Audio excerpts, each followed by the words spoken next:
Krishna. Good morning. આજે આપણે alternating કરંટમાં ઉદાહરણ જોવાના છે. તો ઉદાહરણ તમે અહીં જોઈ શકો છો 7.3. એક બલ્બને કેપેસિટર સાથે શ્રેણીમાં જોડેલ છે. ડીસી અને એસી જોડાણ માટે તમારા અવલોકનનું અનુમાન કરો. આ પહેલો પ્રશ્ન. બીજો એમાં ને એમાં પ્રશ્ન છે, જો કેપેસિટરોનું કેપેસિટન્સ ઘટાડવામાં આવે તો દરેક કિસ્સામાં શું થશે? તો બે પ્રશ્ન અહીંયા પૂછેલા છે. પહેલો પ્રશ્ન આ છે, એક બલ્બને કેપેસિટર સાથે શ્રેણીમાં જોડેલ છે. ડીસી અને એસી જોડાણ માટે તમારા અવલોકનનું અનુમાન કરો ત્યાં સુધી. પછી બીજો પ્રશ્ન અહીંથી સ્ટાર્ટ થાય છે, જો કેપેસિટરનું કેપેસિટન્સ ઘટાડવામાં આવે તો દરેક કિસ્સામાં શું થશે? તો સૌ પ્રથમ આપણે જોઈએ પહેલો પ્રશ્ન અને આપણે આકૃતિ દ્વારા સમજીએ.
તો સૌ પ્રથમ આપણે જોઈશું કે એક કેપેસિટર છે, એની સાથે શ્રેણીમાં એક બલ્બ જોડેલો છે, એની સાથે આ પાવર સપ્લાય છે અને એ ડીસી સપ્લાય છે. આ આકૃતિની અંદર તમે જોશો તો એ કેપેસિટર છે, બલ્બ એની સાથે શ્રેણીમાં જોડેલ છે, એની સાથે એસી સપ્લાય છે. તો જ્યારે બલ્બ અને કેપેસિટર શ્રેણીમાં જોડેલા હોય અને જ્યારે ડીસી સપ્લાય આપવામાં આવે તો શું થશે એ આપણે વિચારીએ. તો પ્રારંભમાં તમને ખ્યાલ છે કે અહીંથી પ્રવાહ ચાલુ થશે, વિદ્યુતભાર આમાં આવશે, એટલે કે કેપેસિટર ચાર્જ થવાનું ચાલુ થશે. હવે કેપેસિટર ચાર્જ થશે અને જ્યારે કેપેસિટર ફૂલ ચાર્જ થઈ જશે ત્યારે આ પરિપથમાંથી પ્રવાહ વહેવાનું બંધ થઈ જશે. હવે પ્રવાહ છે એ બંધ થઈ જાય તો બલ્બ છે એ પ્રકાશિત થતો નથી.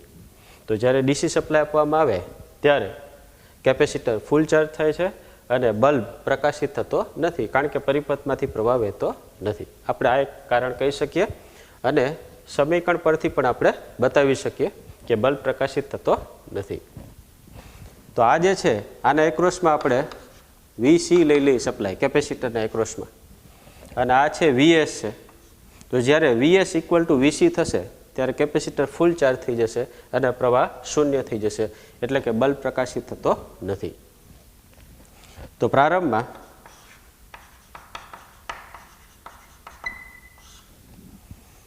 કેપેસિટર ફૂલ ચાર્જ થવાથી બલ્બ પ્રકાશિત થતો નથી. પ્રેક્ટિકલી આ જ્યારે તમે સપ્લાય લગાવો ત્યારે બલ્બ ક્ષણિક પ્રકાશિત થઈ અને પછી બંધ થઈ જાય છે. તો હવે જ્યારે વીએસ ઇક્વલ ટુ વીસી થાય, એટલે કે આ 9 વોલ્ટ હોય અને અહીંયા પણ 9 વોલ્ટ થાય એક્રોસમાં, તો વીએસ ઇક્વલ ટુ વીસી થાય ત્યારે કેપેસિટર ફૂલ ચાર્જ થાય છે અને કેપેસિટર જ્યારે ફૂલ ચાર્જ થાય ત્યારે પરિપથમાંથી પ્રવાહ વહેતો નથી. ખાસ યાદ રાખજો, આને કેપેસિટર જે છે એની સ્થિર સ્થિતિ પણ કહેવામાં આવે છે. તો પ્રવાહ પસાર ન થાય તો બલ્બ છે પ્રકાશિત થતો નથી. તો પ્રારંભમાં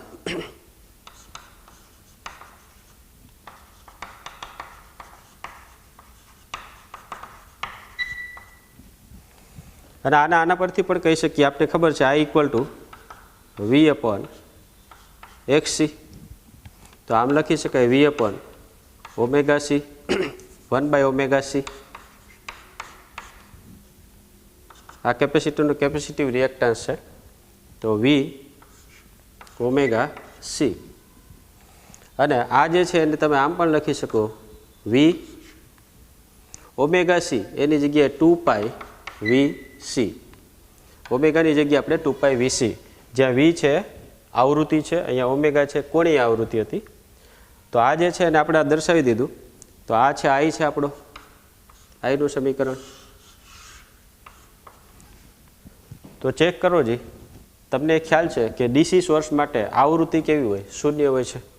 તો આવૃત્તિ જો શૂન્ય હોય, આ શૂન્ય હોય, તો પ્રવાહ કેવો થઈ જાય? શૂન્ય.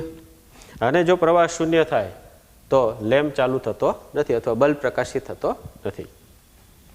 તો આપણે જોઈ લીધું કે પ્રારંભમાં, તો પહેલી કન્ડિશન આપણે આ પ્રારંભની ચેક કરી કે જ્યારે ડીસી સપ્લાય જોડવામાં આવે ત્યારે. હવે બીજું આપણે એની કન્ડિશન ચેક કરીએ. પહેલાં ડીસી માટે ઉલ્લેખ કરી લઈએ, પછી એસી માટે. જો કેપેસિટરનું કેપેસિટન્સ ઘટાડવામાં આવે તો હવે આપણે આ જ સમીકરણમાં કેપેસિટરનું એટલે કે આ પ્રારંભમાં કીધું, હવે કેપેસિટન્સ સી ઘટાડવામાં આવે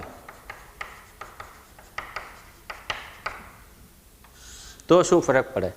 તો કે સી ઘટાડીએ તો I equal two V 2πVc. તો તમને ખ્યાલ છે કે આવૃત્તિ તો શૂન્ય જ છે. જો આવૃત્તિ શૂન્ય હોય તો પ્રવાહ કેવો હોય? શૂન્ય. અને પ્રવાહ શૂન્ય હોય તો બલ્બની અંદર કોઈ પણ પ્રકારનો ફેરફાર થતો નથી, એટલે કે બલ્બ પ્રકાશિત થતો નથી.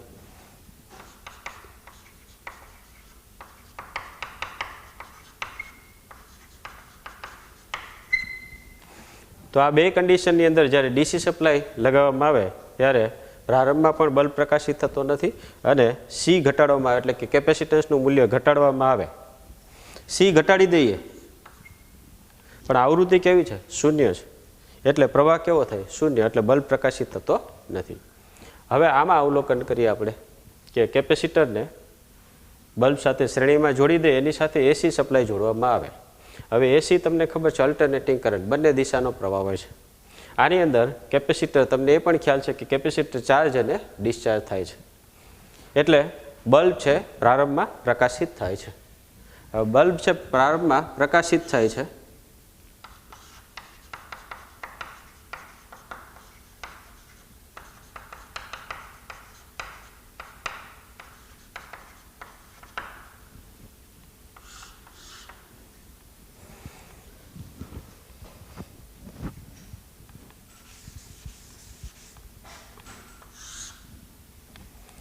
આની અંદર પ્રારંભમાં બલ્બ પ્રકાશિત થાય છે એ આપણે સમીકરણ પરથી પણ કહી શકીએ કે I ઇક્વલ ટુ, આ સમીકરણ લીધું હતું એ જ લઈએ આપણે, 2π, આ જે V છે 2πVc. અહીંયા તમે જોઈ શકો કે આ એસી છે અને કંઈક આવૃત્તિ હોય છે, જ્યારે ડીસી ને આવૃત્તિ કેવી હોય? તો કે આવૃત્તિ શૂન્ય હોય. આમાં આવૃત્તિ હોય છે એસીમાં, આમાં શૂન્ય હોય છે, આમાં આવૃત્તિ હોય છે. તો આવૃત્તિ, એનો મતલબ એવો થયો કે આવૃત્તિ મળવાથી આવૃત્તિ મળે છે તો પ્રવાહ પણ મળે, અને પ્રવાહ મળે તો બલ્બ છે પ્રકાશિત થશે. તો બલ્બ છે પ્રકાશિત થાય છે પ્રારંભમાં, એટલે આપણે લખ્યું કે પ્રારંભમાં બલ્બ પ્રકાશિત થાય છે. આમાં પ્રારંભમાં બલ્બ પ્રકાશિત થતો નથી. શા માટે? આની આવૃત્તિ કેવી હોય છે? શૂન્ય. હવે બીજો પાર્ટ લઈએ આપણે કે જો કેપેસિટરનું કેપેસિટન્સ ઘટાડવામાં આવે આની અંદર, તો આ સમીકરણ લઈએ આપણે, તો સી ઘટાડવામાં આવે તો I equal two V 2πVc. આવૃત્તિ તો છે જ આપણી પાસે, પણ જો સી ઘટાડી દઈએ, કેપેસિટન્સનું મૂલ્ય ઘટાડી દઈએ તો શું થાય? તો કે સી ઘટાડતા પ્રવાહ શું થાય? ઘટે. અને પ્રવાહ ઘટે પરિપથમાંથી તો બલ્બ છે એની પ્રકાશિતતા પહેલાં કરતાં ઓછી થશે. એટલે બલ્બ પહેલાં કરતાં ઓછા તેજથી પ્રકાશશે. તો પ્રારંભમાં જે બલ્બ પ્રકાશિત થતો હતો એના કરતાં ઓછા તેજથી પ્રકાશિત થશે. ક્યારે? તો કે કેપેસિટન્સ ઘટાડવામાં આવે ત્યારે પ્રવાહ ઘટે છે. પ્રવાહ ઘટે છે એટલે બલ્બની પ્રકાશિતતા પહેલાં કરતાં ઘટે છે.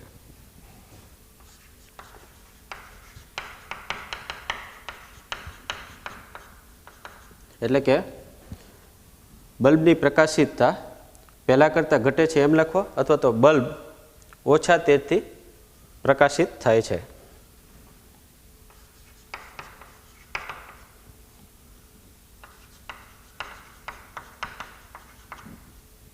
બલ્બની પ્રકાશિતતા પહેલા કરતાં ઘટે છે અથવા બલ્બ ઓછા તેજથી પ્રકાશિત થાય છે.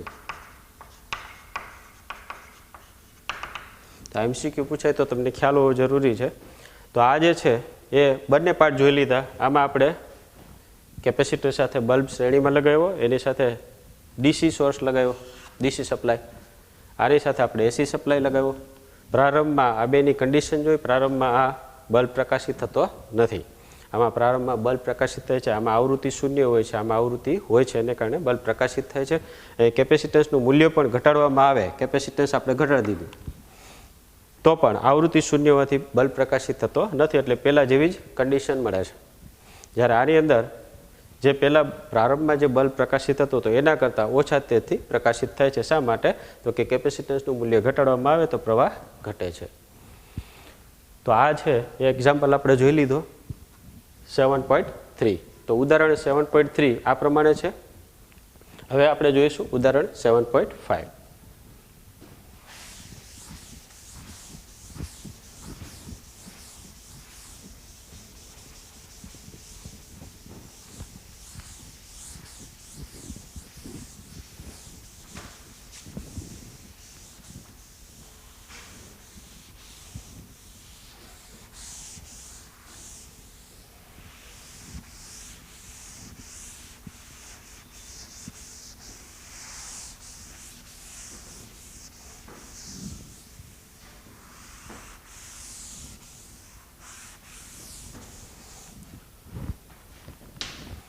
તો તમે આની રકમ જુઓ.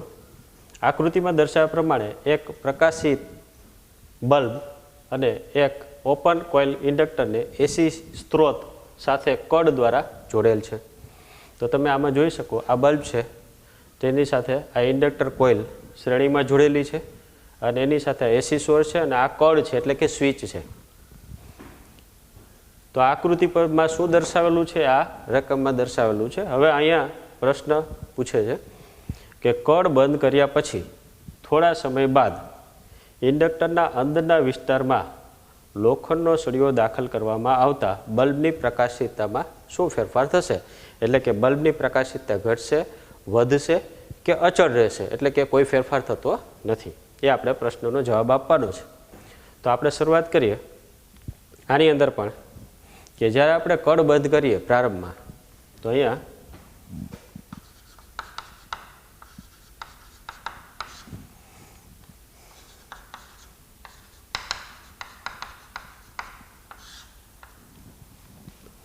પ્રારંભમાં કળ બંધ કરતાં તમને ખ્યાલ છે કે આમાંથી પ્રવાહ પસાર થશે અને પ્રવાહ પસાર થશે એટલે બલ્બ છે એ પ્રકાશિત થાય છે. આ એસી સોર્સ છે એની આવૃત્તિ પણ છે. તો પ્રારંભમાં કળ બંધ કરતાં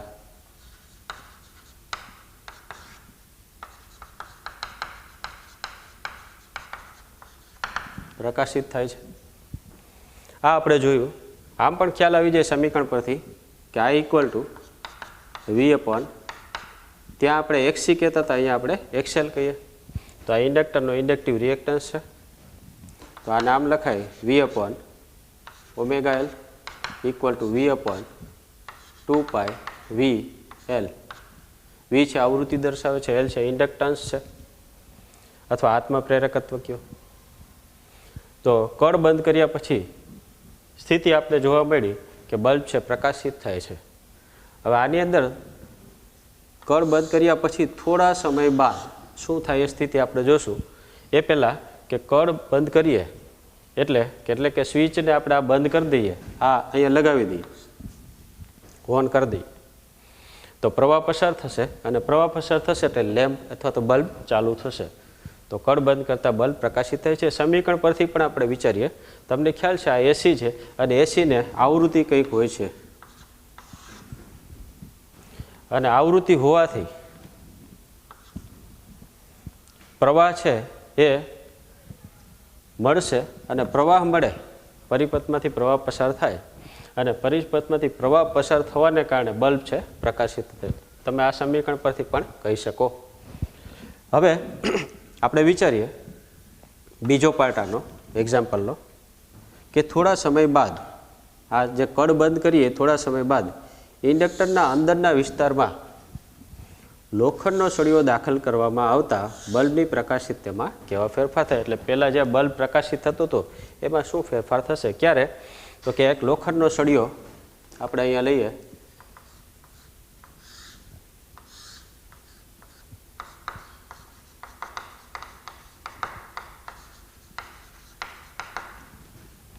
આ લોખંડના સળિયાને એટલે કે આયરન રોડ છે, એ આયરન રોડને કે લોખંડના સળિયાને જ્યારે આ ઇન્ડક્ટરની કોઇલમાં દાખલ કરવામાં આવે, એટલે કે આ કોઇલના ગર્ભમાં દાખલ કરવામાં આવે, તો આ જે છે એ આપણે દાખલ કરી દઈએ.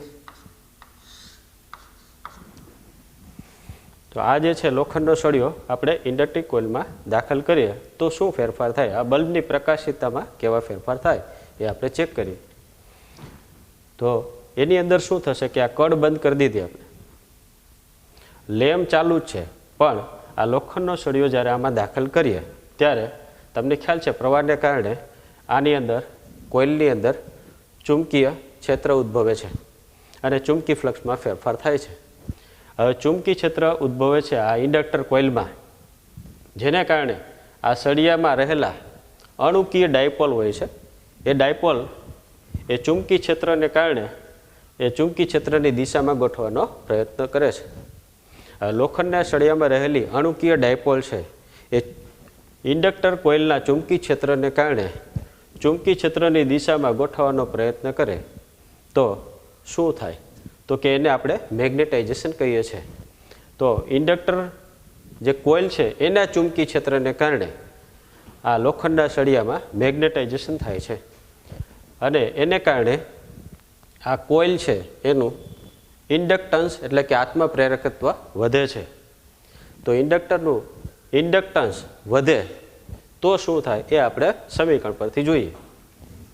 તો આ સમીકરણનો ઉપયોગ કરીએ કે જ્યારે ઇન્ડક્ટરમાં અંદરના વિસ્તારમાં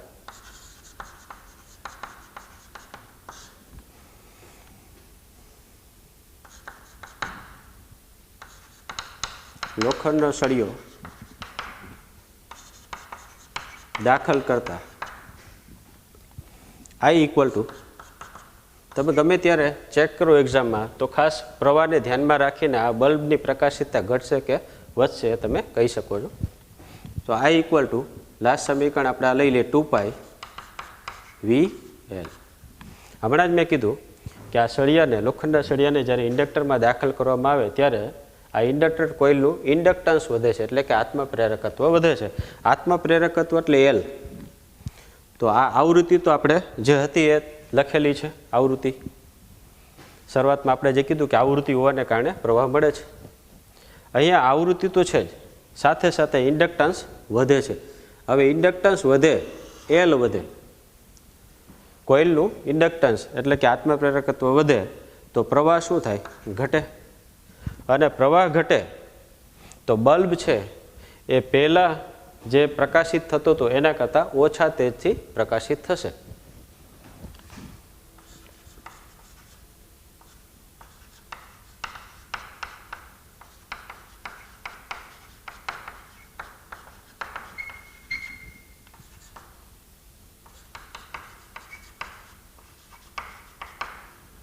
આ આપણે દર્શાવી શકીએ. તો બલ્બ પહેલાં કરતાં ઓછા તેજથી પ્રકાશિત થશે. શા માટે? તો કે આત્મપ્રેરકત્વ વધે છે. આપણે ઉલટું જોઈએ કે આત્મપ્રેરકત્વ શા માટે વધે છે?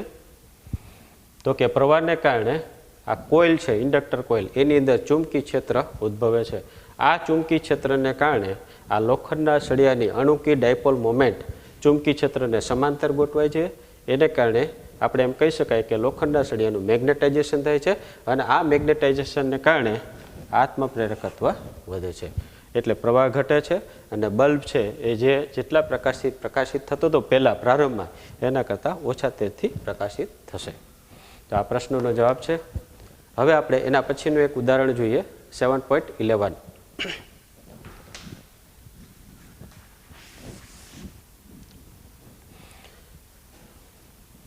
હવે 7.11 જોઈએ એ પહેલાં આની અંદર તમને ફેરવીને કોઈ પ્રશ્ન પૂછે અથવા તો આપણે સ્વાધ્યાયનો એક દાખલો છે જેની અંદર આ જે અત્યારે આપણે જોયું 7.3 અને 7.5 એમ 7.22 એનો ડી પાર્ટ છે એ આપણે આની અંદર જ ચેક કરી લઈએ.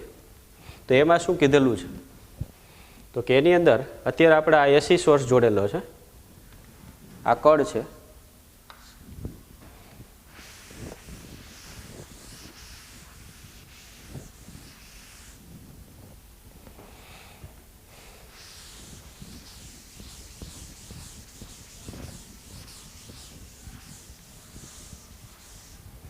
આ એસીની જગ્યાએ આપણે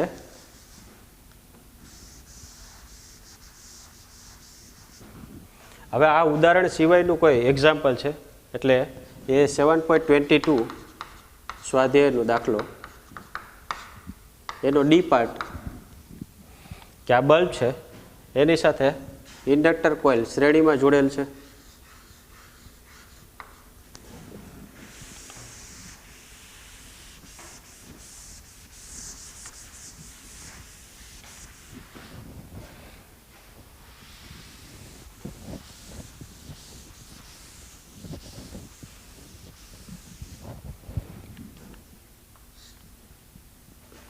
હવે અહીંયા આપણે ડીસી સપ્લાય આપીએ, એસી સપ્લાયની જગ્યાએ ડીસી સપ્લાય આપીએ તો શું થાય એ આપણે સમજીએ બલ્બની પ્રકાશિતતામાં.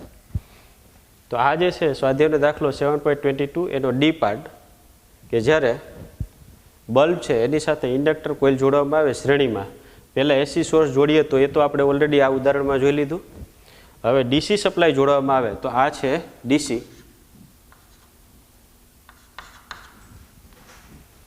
અને આ કળ ચાલુ કરવામાં આવે એટલે કે સ્વિચ ઓન કરવામાં આવે તો શું થાય એ આપણે સમજીએ.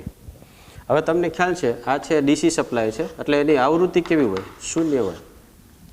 તો આમાંથી પસાર થતો પ્રવાહ આઈ, તો આ કળ જ્યારે બંધ કરી દઈએ એટલે કે સ્વિચ ઓન કરીએ તો આઈ ઇક્વલ ટુ તમને ખ્યાલ છે હમણાં જ લખેલું હતું વી અપોન એક્સએલ, તો V upon omega L V upon 2 pi V L. હવે ચેક કરો જી, આવૃત્તિ શૂન્ય છે ડીસી માટે. તમને ખ્યાલ છે આ છે એક જ દિશાનો પ્રવાહ છે, દોલન થતું નથી એટલે આવૃત્તિ શૂન્ય છે.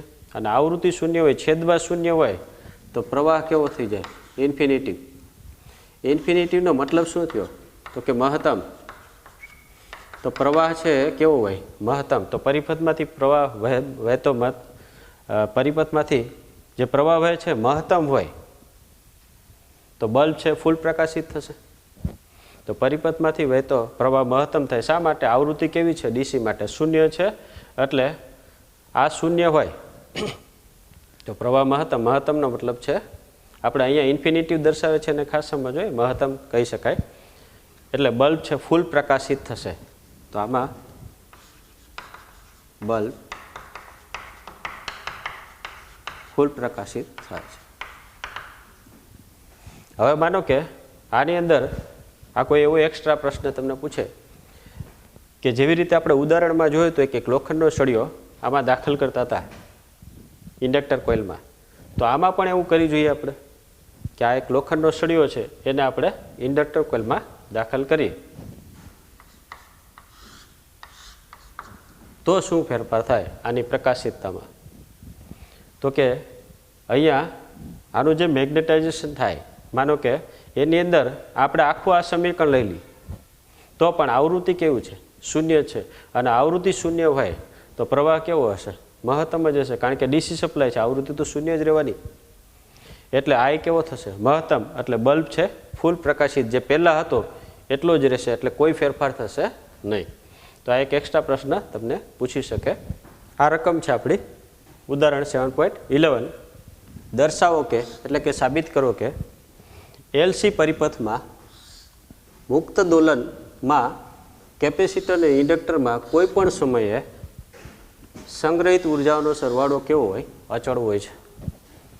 તો દર્શાવો કે એલસી પરિપથમાં મુક્ત દોલનમાં, એટલે કે એલસી દોલન આપણે જોઈ ગયું હતા એમાં, તો એલસી દોલન જેમાં એલ અને સી શ્રેણીમાં જોડવામાં આવે એ દરમિયાન વિદ્યુતભાર દોલન કરે છે. તો કેપેસિટર અને ઇન્ડક્ટરમાં કોઈ પણ સમયે સંગ્રહિત ઉર્જાઓનો સરવાળો અચળ હોય છે અને આપણે સમજીએ કે કેવી રીતે. પહેલાં એ સમજીએ ને પછી આપણે એને સાબિત કરીએ. તો આપણે ખ્યાલ છે કે અહીંયા આપણે કેપેસિટર જોતા હતા એલસી દોલનમાં. એલસી દોલન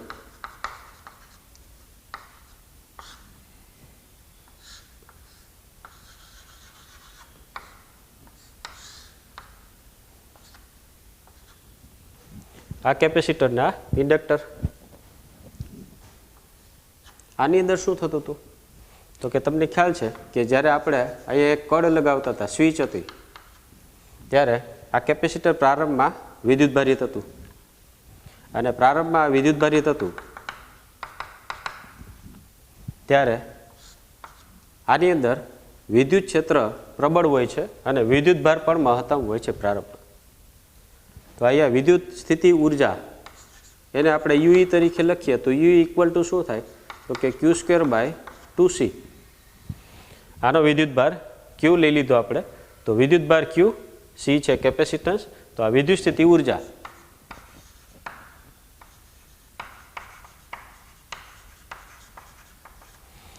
તો પ્રારંભમાં કેપેસિટરમાં સંગ્રહાયેલી ઉર્જા Q²/2C અને અહીંયા ઇન્ડક્ટરમાં સંગ્રહાયેલી ઉર્જા જેને આપણે UB કહી દઈએ તો ½ Li². તમને ખ્યાલ છે પ્રારંભમાં પ્રવાહ કેવો હોય છે? શૂન્ય. અહીંયા સ્વિચ છે ચાલુ નથી કરતા એ સમયે, એટલે કે t=0 સમયે પરિપથમાંથી પ્રવાહ વહેતો નથી અને પરિપથમાંથી વહેતો પ્રવાહ શૂન્ય હોય તો UB કેવું થાય? શૂન્ય થશે. તો UB 0. તો પ્રવાહ છે કેવો છે? શૂન્ય પ્રારંભમાં. વિદ્યુત સ્થિતિ ઉર્જા કેવી છે? મહત્તમ. શા માટે? Q કેવો છે? Q મેક્સિમમ છે.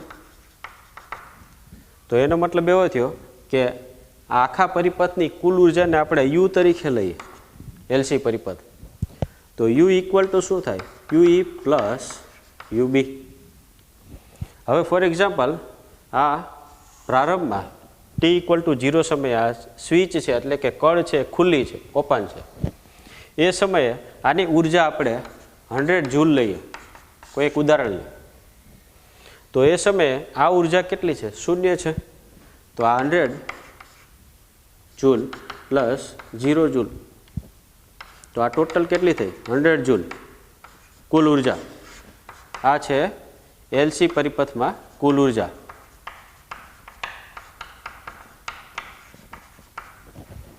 હવે આ સ્વિચને ઓન કરીએ આપણે, એટલે કે આ કળ બંધ કરી દઈએ તો પ્રવાહ પસાર થશે. તમને ખ્યાલ છે વિદ્યુતભાર અહીંથી આવવાનું શરૂ થશે અને વિદ્યુતભાર તે દોલન કરશે. તો વિદ્યુતભાર છે એ દોલન ચાલુ થશે, પ્રવાહ વહેવાનું ચાલુ થશે.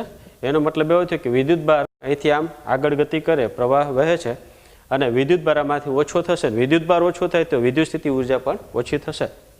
જ્યારે સામે પ્રવાહ વહેવાને કારણે આમાં ચુંબકી ક્ષેત્ર ઉત્પન્ન થાય છે અને ચુંબકી ક્ષેત્રને કારણે ચુંબકી ઉર્જા વધે છે. તો વિદ્યુત સ્થિતિ ઉર્જા ઘટે છે અને ચુંબકી ઉર્જા વધે છે.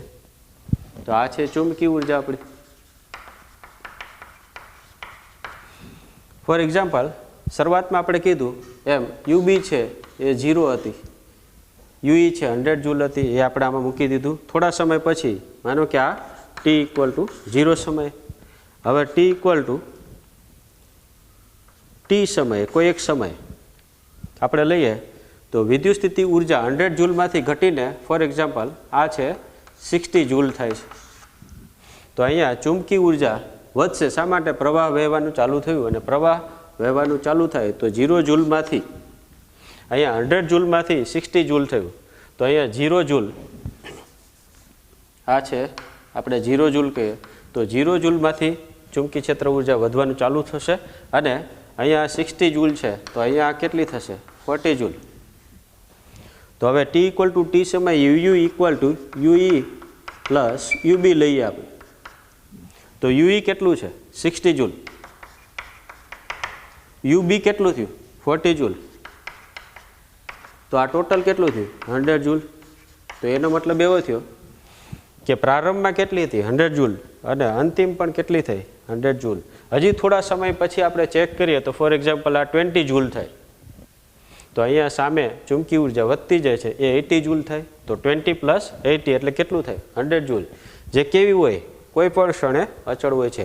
તો કુલ ઉર્જા એલસી પરિપથ માટે કુલ ઉર્જા કેવી હોય કોઈ પણ સમયે અચળ હોય છે, સમાન હોય છે. આ આપણે કિંમત લીધી 100 જૂલ, તો દર વખતે કેવી હશે 100 જૂલ. કેપેસિટર સંપૂર્ણપણે ડિસ્ચાર્જ થાય તો આ 0 જૂલ થાય 100ની, તો અહીંયા કેટલી થશે તો કે અહીંયા 100 જૂલ થશે. શા માટે? પ્રવાહ કેવો હોય મહત્તમ થશે. આ રીતે કુલ ઉર્જા હંમેશા અચળ હોય છે. આ આપણે ખાલી પ્રેક્ટિકલી ચેક કર્યું ને આપણે જે થિયરી સમજ્યા હતા એના ઉપરથી કીધું. હવે આપણે સમીકરણ 2 જ આ તારવીએ કે UE + UB અચળ હોય છે કુલ ઉર્જા.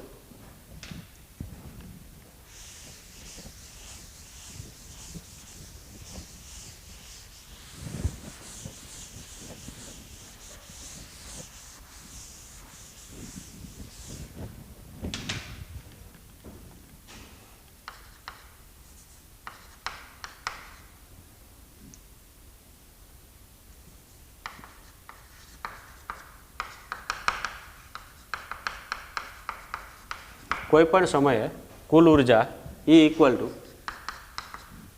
હમણાં જ આપણે કીધું આને U કહી દઈએ કેપિટલ U, તો U = UE + UB. આ છે કુલ ઉર્જા, તો વિદ્યુત ઉર્જા અને આ ચુંબકી ઉર્જા. તો વિદ્યુત ઉર્જાને આપણે આમ લખીએ છીએ Q² / 2C અને આને આપણે આમ લખીએ છીએ ½ Li². અહીંયા તમને આગળ થિયરીમાં ભણી ગયા કે Q = Q0 cos ωt. તો આ જે તે સમયે કેપેસિટરમાં સંગ્રહાયેલ વિદ્યુતભાર Q = Q0 cos ωt. તો આને આપણે આમ લખી શકીએ I = dQ/dt. આનું t ની સાપેક્ષ વિકલન કરીએ તો -Q0 ω sin ωt. આ રીતે લખી શકાય. આનું t ની સાપેક્ષ વિકલન કરીએ તો -Q0 ω અહીંયા આવશે sin ωt. હવે Q ની કિંમત અહીંયા મૂકીએ આપણે અને I ની કિંમત અહીંયા મૂકીએ અને સાદુરૂપ આપીએ. તો ચેક કરતા જઈએ Q0² cos² ωt/2C + 1/2 L.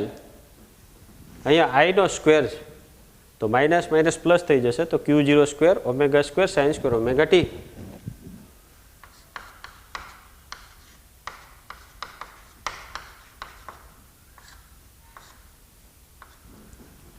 જો Q ની કિંમત આપણે આની અંદર મૂકી દીધી તો આ આવ્યું આપણે. I ની કિંમત આપણે આમાં મૂકી દીધી તો આપણે આ મળ્યું. હવે તમને ખ્યાલ છે કે IL અને ω² અથવા ω²L બરાબર શું લખી શકાય? તો તમને ખ્યાલ છે કે ω = 1/√LC થાય, તો ω² = 1/LC લખાય. તો આ આપણે ω²L = 1/C લખી શકાય. તો આની અંદર ચેક કરો બીજા પદમાં ω²L આ બે, તો ω²L ગુણાકારમાં છે, ω²L = 1/C લખો. તો હવે આ સમીકરણ શું બને જોઈએ? તો U = Q0² cos² ωt/2C plus half એમનેમ રહેશે ω²L બરાબર 1/C મૂકીએ છીએ, તો Q0² sin² ωt/C. શા માટે? કારણ કે આપણે આ દર્શાવી શકીએ.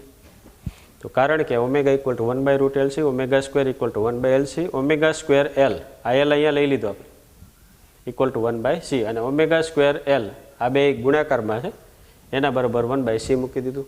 હવે આ બે સમીકરણમાંથી કોમન શું નીકળશે? તો કે Q0/2C, આમાં પણ Q0/2C. તો અહીંયા આમ લખી શકાય cos square omega T plus sine square omega T. હવે તમને ખ્યાલ છે sine square omega T plus cos square omega T અથવા તો cos square omega T plus sine square omega T બરાબર 1 થશે. તો આ 1 લઈ લઈએ આપણે. તમને ખ્યાલ છે પણ sine square theta plus cos square theta equal to 1 થાય છે. આને 1 લઈ લે તો 1 મલ્ટીપ્લાયમાં છે ગુણાકારમાં, તો Q0 સ્ક્વેર બાય 2C. તો કુલ ઉર્જા છે એ અચળ આવશે. શા માટે? આ Q0 પણ અચળ છે અને C પણ અચળ છે. તો કોઈ પણ સમયે કુલ ઉર્જા કેવી હોય? અચળ હોય છે. અને કેના જેટલી હોય? તો કે કેપેસિટરની જે પ્રારંભિક ઉર્જા હતી એના જેટલી હોય, તો Q0 બાય 2C. તો Q0 છે પ્રારંભિક વિદ્યુતભાર આપણે દર્શાવી શકીએ. તો અહીંયા આ જે છે એ કુલ ઉર્જા કેના જેટલી આવી? કેપેસિટરની પ્રારંભિક ઉર્જા જેટલી. શા માટે?